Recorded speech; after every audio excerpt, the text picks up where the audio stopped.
Jennie Snyder Urman, creator of Jane the Virgin, was it a preconceived plan of yours that you were going to leave us hanging as badly as you did at the end of the season with the stolen baby and stolen frozen fluids? Yeah. I mean, we knew we had to build up to something big. We knew we were going to really lean into the telenovela roots of the show at the end of the episode. And we knew that the whole episode itself was going to be a lot of feel good and catharsis, and there was going to be Jane having the baby, and we were going to get to, slow down and celebrate that. But we also knew that we were going to put a few big twists at the end. And that had all been sort of in the works for a while, because you can't just put a twist at the end without also knowing how you're going to unravel it on the B-side. So we had to figure out how we were going to attack that when we came back in order to end it in such a startling way and traumatic. I've seen that episode, of course, a million times, but I'm a mom. Like, every time the baby leaves, I'm like it traumatizes me. So. Now, it's been pretty well documented that Jane the Virgin is based on a telenovela from Venezuela. But from what I've come to find out, it's actually it seems like it's more loosely based on the actual telenovela, because there's a lot of, you speed up the process a lot more and bring a lot of new ideas to it. So it's kind of like you borrowed the core concept and then created a whole new series on that. Was that always the intention to do? Yeah, I think so. I mean, what I got originally was the log line, and before I got into the source material and found out what was there, I had to think about that as a concept and figure out if I could make it work. I always feel like with an adaptation, like, if it's done and it's done well, you wouldn't want to just repeat it. There would be no point to me just taking the exact DNA and putting it on here. So, or it wouldn't be inspiring or exciting for me, because everyone had done all the work. So part of it was that before I got into it, I allowed myself to really dream about the series and the characters and think a lot about the world. And then I went back and looked and saw what they did. And I think I took a ton of details that I thought were great, that raised the stakes, that at the beginning of the series, that it was Raphael, or, that it was the love interest's last sperm sample, because that made it so important for everyone, in terms of Jane's decision to keep the baby, Raphael wanting the baby, all of that kind of stuff. So I took details like that. And I took a lot of the telenovela tropes that you always have with the evil gold-digging wife and all of those things. But it's a different show. The Jane the Virgin originally, or Juana, was a high school girl. And so a high school virgin is really a different kind of person than the 24-year-old virgin. 24, you've come up against it and you've made some decisions. At 16, probably half the people aren't, depending on your friend circle. So I felt like that was inherently a different character right away, because it was somebody who was 24 and had made that a choice.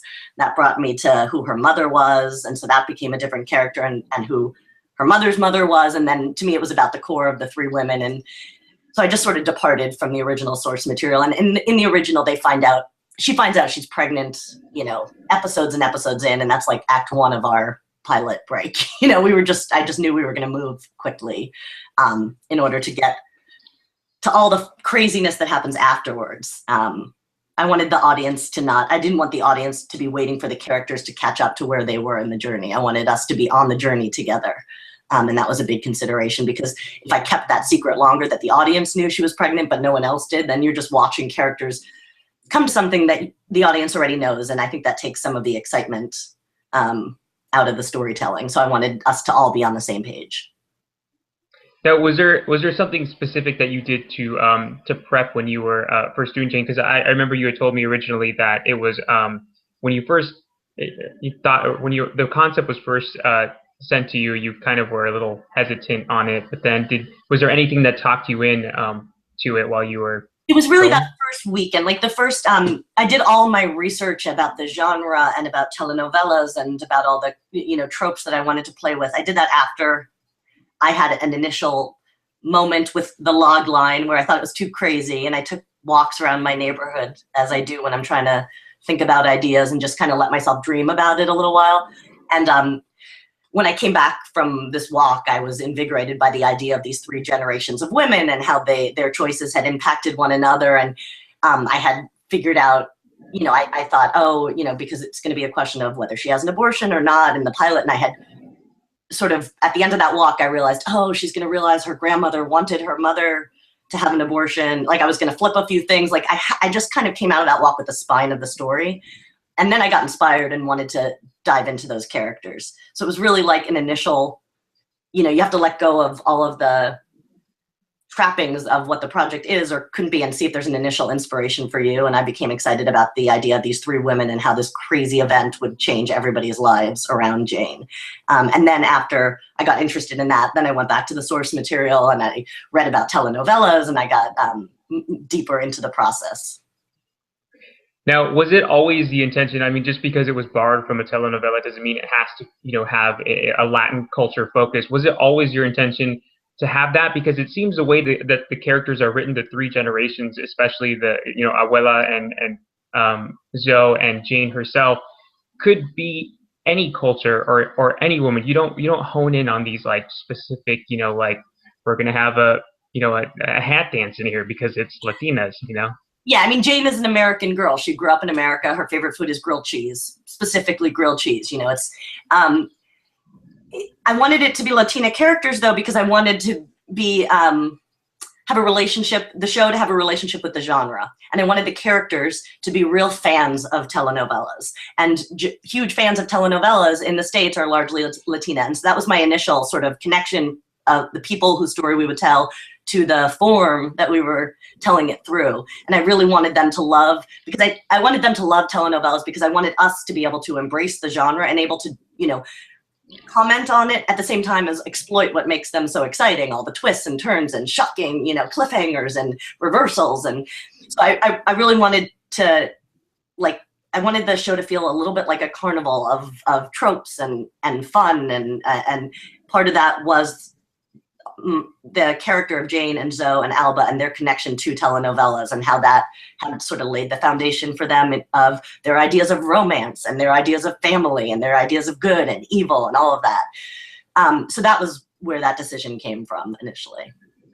Now, you've often said that Jane is probably the most relatable character to you that you know that you've come across or that you've created. I mean, you've had stints on you know, like the Gilmore Girls and 90210. You created another critical hit, Emily Owens' Empty, before.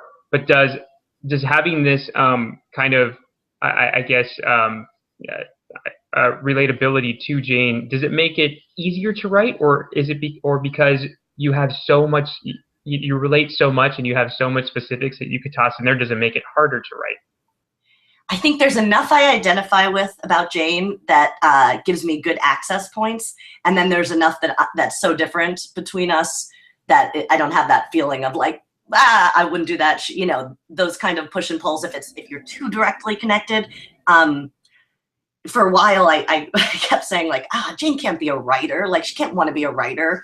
What's interesting about that? And it like took a room full of writers to be like, no, that can be interesting. Look, we're all doing it. So there's a lot that I relate to about Jane, but she's also at a very different, like, you know, I was not as together as Jane was at the age of 24.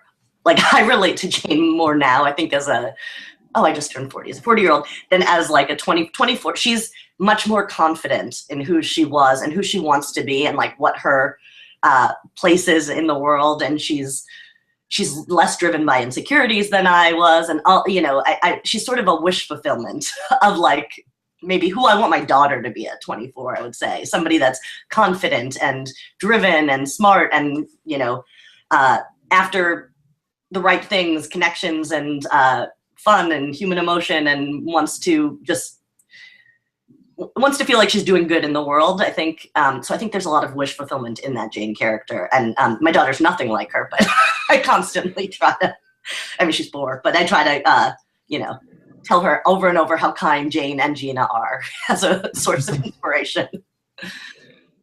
Now, you know, a year ago, Upfronts had happened. You guys had a pretty great reception at Upfronts.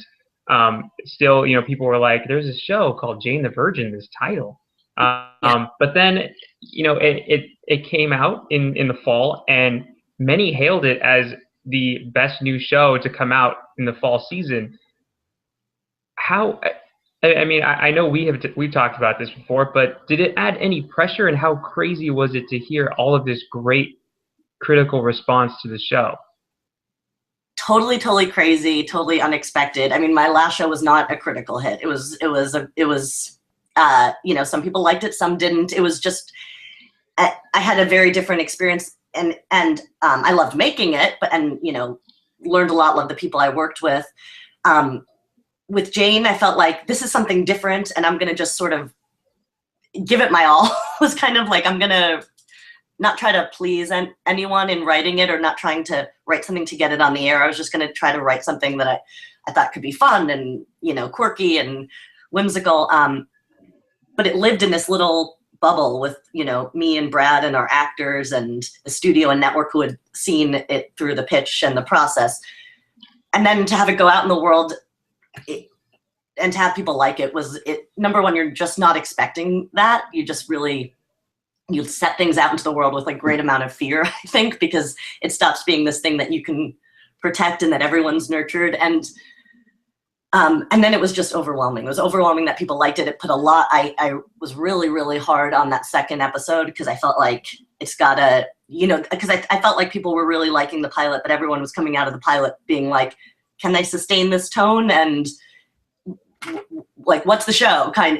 There were a lot of question marks. There was a lot of we really like it, question mark, let's see what the next one is. So I definitely took that pressure to heart. But on the other hand, I feel like I always put so much pressure on myself, so it felt in the realm of normal, sadly. And then once I figured out the second episode, took the longest to edit it. It took the longest to write it. And once I figured it out, then I felt like, oh, now I know how to do that show. I mean, I had to answer that same question to myself. Do I know how to sustain this tone, how to keep us on that tight wire where you can go from somebody impaled by an ice sculpture to women sitting on the porch talking about feelings and connecting. So I thought it could be done, but I was nervous as well, and definitely feeling the pressure. Well, I'm sure some of the pressure was kind of lifted off your shoulders when you casted this one person that's kind of known now. I'm not sure if many know about her. Her name is Gina Rodriguez.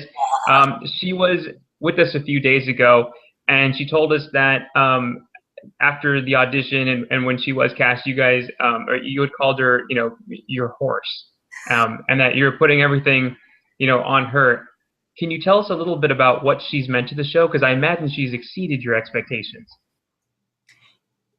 I mean, to talk about Gina is really overwhelming, because it's very, from the beginning, I feel like when you're casting a show, a lot of times you're looking to have somebody, dramatize what's in your mind. When you have somebody like Gina, that makes it better. You're like, oh my God. So I don't think I really understood the character until Gina came in. She was the third person to audition and did the part. And I was suddenly a lot of things got unlocked for me, just who she was. And it's hard. I mean, Gina's just an inspiring, she's the hardest working person that I know. In terms of the seriousness, there's never a moment she doesn't know every single line. When she won the Golden Globe, she was the first one on set the next day, ready to work. I mean, it's mind-blowing. You don't get a gift of an actor like that. You get it very rarely. She's so trusting, which also lets us write, be as wild as we want, because we know that there's nothing I can write that she can't play, which is a crazy feeling, for a writer, that that you can have her do something, a broad comedic moment, and if you write, all of a sudden she's overwhelmed by the rush of emotion. That's all you have to write, and she's going to be overwhelmed by the rush of emotion, and you're going to be able to move from comedy to drama in the blink of an eye. She is also, she's so inspiring as a person, and I feel like I've really listened to what Gina's been saying this whole year too. And I feel like Jane is better for me having known Gina, because there's parts of Gina that I try to filter into, and I'm always conscious of what she says, that the show is meaning to her and to the community she wants to inspire. And it puts, it makes me mindful of that too, and feel like, well, let's carry this together. Like, let's make it meaningful. And she's just also incredibly generous, and there's just nothing she can't do. I mean, it's so funny that she just has chemistry with every actor because she's so incredible. So there's a love triangle, but like, you have Gina carries it, because like both of the guys on our show are dying to be in scenes with her. They both feel like they are the ones who are going to end up with her, like really to the core. And she has equal amounts of chemistry with both of them. I mean, she's prepared for it. There's just nothing. She comes, I mean, when she comes to the table read, our table reads are overwhelmingly emotional because she can't hit a dishonest note. It's really, I've never seen anything like it. But a lot of times they read the scripts for the first time at the table read because I'm just getting it out in time. And all of a sudden she'll understand what the scene is, and it says like Jane tears up, and you have Gina just a wreck at the table read going through it. I mean, when I say that she came in, the performance she gave in the audition is the performance that was in the pilot. There was nothing to tweak. I mean, she came in with it. So she's just a gift. I mean, in every way, as a human being, as an inspiring leader, as the #1 on the call sheet, as the spokesperson for Jane in most ways. I mean, you couldn't ask for a better partner and collaborator. And I just feel like she's an incredible gift in my life. And it's so fun in the writer's room because you can just say like, oh, we could do that. Oh my God, Gina will kill that. Or, oh, she could, I mean, there's no, can she play that note? Can she play that color? Like you just get excited. And that's the best feeling for a writer. And I feel like I can put her through the ringer emotionally and also bring her back and have her do these big comic set pieces, and she's going to kill them both. Now, I mean, we all know she's great. Like you mentioned, she's a Golden Globe winner. She's a Critics' Choice nominee. There are too many to list right now, but I listed them in the other chat. So if you want to hear it, go listen to that. But the rest of your cast is pretty incredible as well. I mean, you have people like Andrea Navedo and Yvonne Cole and Yael Gorblas, and of course, Critics' Choice nominee himself, Jaime Camil. And in even your voiceover, Anthony Mendez, is a character on the show. Yeah. Which was the hardest to cast, I guess, and how incredible is it to have such a close-knit group of great actors? It's incredible. I mean, each one of them, I deeply love them because they're like, each one of them it just brings their own, they come with their own energy, their own personal connection to the material, and this great like joy. It's a really joyful place, and everybody is really happy to be there, which is just, I could be up all night and I go to the table read and just everybody is like, hi, and like hugging, and you're just like, yes, this is why we're doing it. The most difficult to cast was Raphael, because it's a tricky part that he's got to be so overwhelmingly handsome and wish fulfillment, and he's got to inspire all these people to steal his sperm, but at the same time he has to have this deeper past and cancer and trauma, and then he's got to be this great romantic love interest unexpectedly, and it was just a hard part to cast. But they were all just so specific. Each actor brought in their own thing. I mean, Jaime, I could talk about all day as well. I knew him a little bit. I mean, Ben Silverman brought him to my attention. I had seen a film he did, and I'd seen some of his telenovela work, but I was casting, he didn't audition because he's a really huge deal. He only had a few lines in the pilot, so I had to kind of woo him a little, and I wrote him some scenes that appear later down in the episodes, like when they see each other, Jane and he tells her he's her father. I sort of want to show him where the character would go, and so luckily for us, he did it. But still, like that first day back on the second episode, because he'd only had like a tiny little bit to do in the pilot, when he was standing outside and he told Zoe that he didn't have he didn't get her message because he has so many phones, and the best way to reach him is through Twitter. All of a sudden, you could just feel because he just delivered it with such a sincerity and such a caring piece of information, and I just, at that moment, something about his line reading in that moment, I was like, oh my God, this guy, like, this is a comic genius. This guy is going to make the most lovable narcissist, which is like what we wanted, you know, to have. And so he's been a pleasure to write for. I didn't realize how funny Yael was. I knew she was good and dramatic. I didn't know that, you know, I could put her in a room with her accidental hostage and it could be this kooky, dark comedy. Andrea and Yvonne and Gina have like formed this really intense connection, and did right away. And I feel like their family scenes just ground the whole show and are the heart of the show. And I love any scene with the three women together. It gets to my heart. And then each of the guys brings something different, you know, because Brett is like, and as you get to know your actors, you start to write a little bit to them. You know, you'll realize like, oh, Brett has a real goofy side, so we'll put him in the car and he'll do impressions, or you know, you just you try to learn from your actors what, you know, and put little bits of them or things that they can do too into the characters. But we somehow have this, and I'll say also another person is Yara Martinez, who plays Luisa, who had a really hard job in the pilot of like selling a nervous breakdown in the middle of an accidental insemination. And I thought just did so with such quirk and specificity. And so we just have this wide, like in the writer's room, it's just like we're overwhelmed by the amount of stories we can tell, which is great. And that any combination is going to be fun.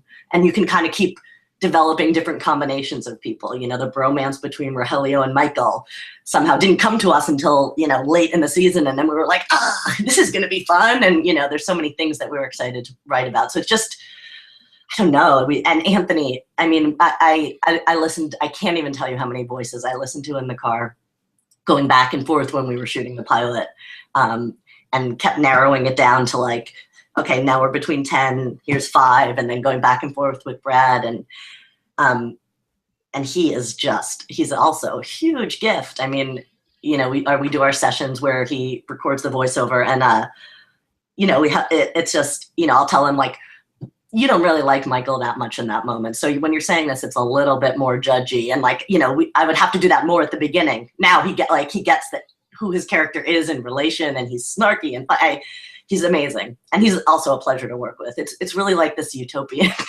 of place that I don't think I'll have again in my career. So I'm really trying to enjoy the real, this camaraderie that exists between the cast and the writers and the production. It's really nice. Yeah, it's like you guys should like headline that, like those, what are those magazines like Forbes that has the 100 best places to work? Like maybe Jane should be at the top or something when you're describing it. It's really like, you know, I mean, it's crazy. Like our casting directors have told us that like after guest actors are on our show, they call their agents and casting directors and just talk about like what a warm set it is. And it's because these actors will give them like, you know, they all have worked really hard to get where they are. So they all remember the journey. And they all remember being a guest on another show and feeling that, you know, it's nerve-wracking when you're coming in and you're the new kid. So they're just like right away when there's anyone new, one line, no, you know, 2 lines, it's like a huge hug, a big introduction. They usually give them a book that inspired them, like a gift, and like it's like a love fest. So, you know, I considered myself a really warm and positive person. Now I'm like, am I the cynic? Like, you know. Now, speaking of support, you guys have had a lot of support from the CW network. I mean, I can't imagine it was, well, maybe it was easy going into them when you were first in the pitch process, saying, here's the story. Were they pretty receptive to it? And how, I mean, the CW is still not known as one of the major networks in Emmy's eyes, but with the stuff that's been coming out with like Jane in particular and The Flash and that, I mean, it's making a huge name for itself. I mean, it must be great to be at the forefront of that with them. Yeah, it's awesome, and it's a small network, so you know everyone, and you feel this you know, camaraderie. And I loved that that they had such success with The Flash and Jane this year, like, you know, because that's our team, so we're rooting for them. They were really receptive, I would say, from the beginning. That they were interested in this log line, you know, and Ben Silverman brought the project to me. So they liked the idea of a virgin accidentally inseminated somehow. And then I pitched them, and they were, it was such an unusual project. So it wasn't a project that you could say, you know, amp up the procedural element or start that, you know, it had its own unique DNA, but at the same time, all of the things that they, you know, early in the process, the suggestions that they made about, you know, relationships and communication, I thought were really helpful. And then it was really like once, I mean, I was nervous to show them the pilot because the pilot itself was unusual with the like freezing and typing and, you know, graphic jokes and all that kind of stuff. And a lot of that I didn't have in the written pilot. I realized I needed it once I started editing. And they just like, they came out and they just loved it. It was like they just said like, we love it. They were very sort of guileless. They had thoughts and notes, of course. But, and then, so that was amazing. I was like, oh, they really love it. And it's not like other things, but they genuinely, you could see their passion. And you have a big like launch meeting at the beginning of the year where they're telling you what their plans are. And they were just like, we believe in it. This is like before all the critical acclaim and stuff.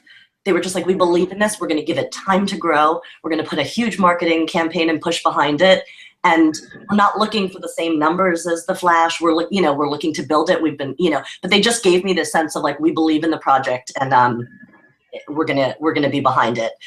So it's, you know, and then I think when we started getting critical notice, it was just, I think, overwhelming for all of us and really, you know, but they're, you know, they'll send me things framed in Variety articles and they're happy. I'm happy. Everyone's happy now. It's a good thing. What now speaking of, they put a heavy, them and CBS, your studio have put a heavy campaign behind Jane the Virgin for Emmy consideration. For you in particular, they submitted the pilot for comedy writing and for series consideration. In the pilot specifically, was there anything that was more, I guess, daunting to write than I mean, you had I just rewatched it and you have so much that you put in there. And that final scene, even the proposal, the final scene from the beginning to where, you know, we're just meeting everybody and Abuela opens it up with younger Jane. How did you put it all together and make it work? I mean, the pilot was, I kept in the pilot stage, I sort of had the story, but I couldn't figure out how, what made it, like what lifted it up. And I would hand them an outline and then they would say, go to script. And I'd be like, nah, I don't have it yet. And I'd take the outline back and I'd write another outline and they'd say, go to script. Okay. And I'd be like, yeah, I don't think I have it. And that, and I was really hard on it. But what I didn't have and what really cracked it open for me was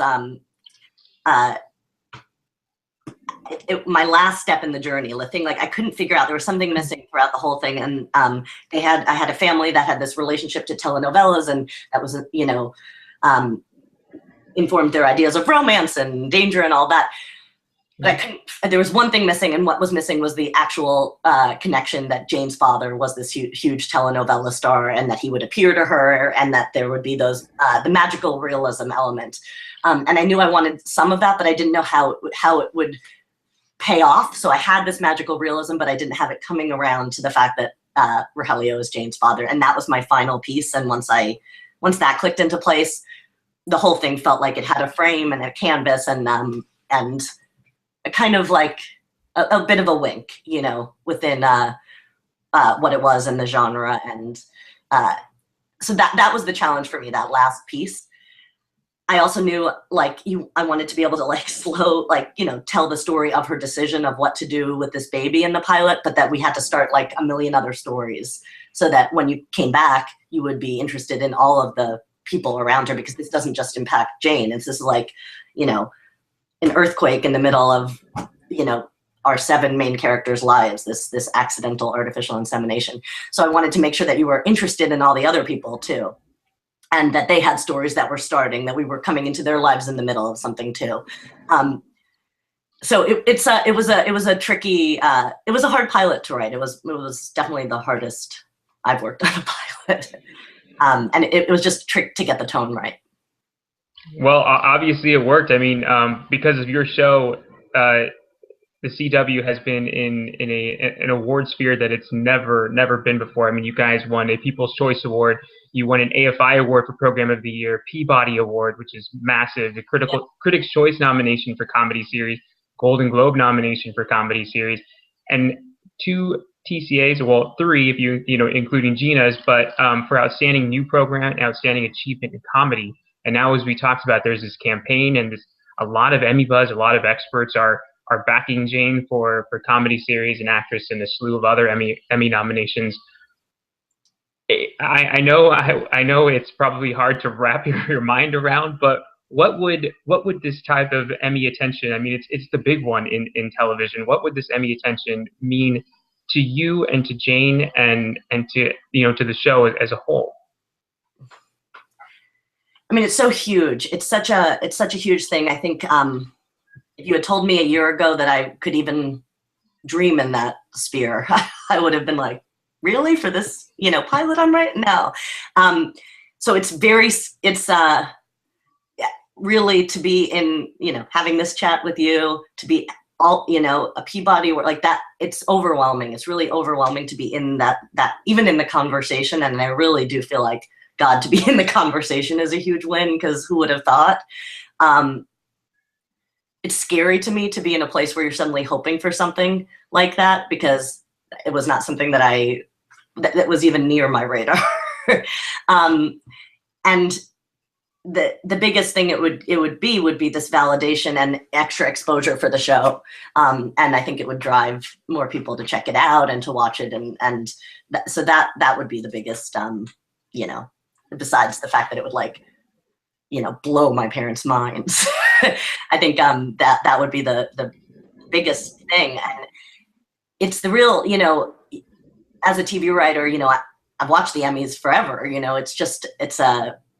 It's a really hard thing to go from watching it to imagining that anything that you created is in that conversation. And so it's a little hard to get there mentally.